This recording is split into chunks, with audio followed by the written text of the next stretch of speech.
एक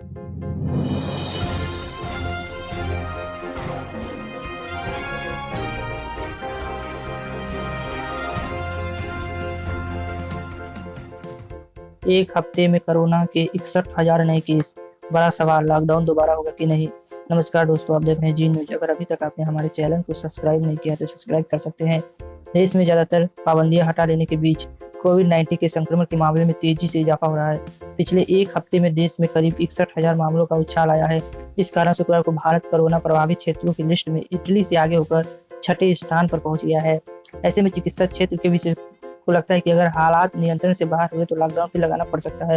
उधर भारतीय आयुर्विज्ञान संस्थान एम्स के एक सीनियर डॉक्टर ने कहकर सरकार की नाराजगी प्रकट की है कि महामारी से निपटने की रणनीति विशेषज्ञों की बजाय नौकरशाह बना रहे हैं। दोबारा लॉकडाउन लगाने की आ सकती है नौबत। दिल्ली के शालीमार बाग स्थित फोर्टिस अस्पताल में फेफड़े रोग विशेषज्ञ के निर्देशक डॉक्टर विकास मौर्य ने कहा है कि जब चरणों में लॉकडाउन खोला जाए तो मामले में इजाफा होगा। बुनियादी रूप से लॉकडाउन का इस्तेमाल महामारी के निपटने और उसके प्रकोप को रोकने के लिए तैयारी के लिए किया जाता है। उन्होंने कहा कि जब चरणों में लॉकडाउन खोला जाए तो मामला बढ़ेगा, लेकिन महत्वपूर्ण इस बात पर ध्यान रखना है कि हालात बेकाबू नहीं होने देना है। अगर ऐसा होता है तो लॉकडाउन दोबारा लगाना पड़ सकता है। एक बहुत बड़ी चेतावनी है। बसंत कुंज के फेफड़ा रोग विशेषज्ञ निर्देशक डॉक्टर विवेक नगिया ने भी कहा कि मामले का तेजी से बढ़ना चिंताजनक है। उन्होंने कहा कि मॉलों और धर्मस्थलों को खोलना अभी जल्दबाजी है, क्योंकि लोगों का जमा होना शुरू हो जाएगा और चीजें नियंत्रण से बाहर हो जाएंगी। 4 बातों का ध्यान रखें लोग।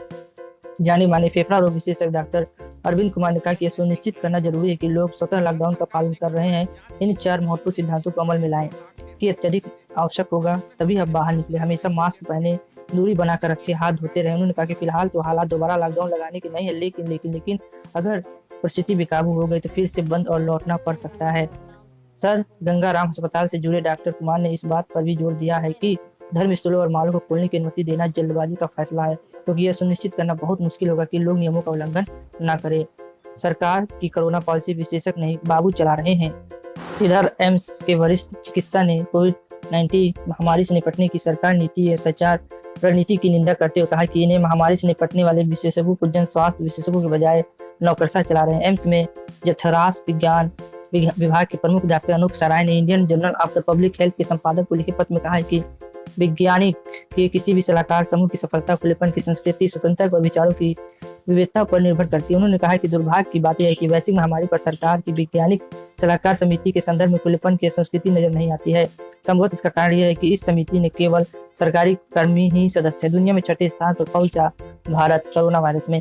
केंद्रीय स्वास्थ्य मंत्रालय के अनुसार भारत में शुक्रवार और संक्रमण के एक दिन में रिकॉर्ड 9,851 मामले सामने आए, जबकि 273 लोगों की मौत हो गई। इसके बाद देश में संक्रमण के कुल मामलों की संख्या जहां 2,26,770 पहुंच गई, मौत का आंकड़ा 6,348 पर पहुंच चुका है।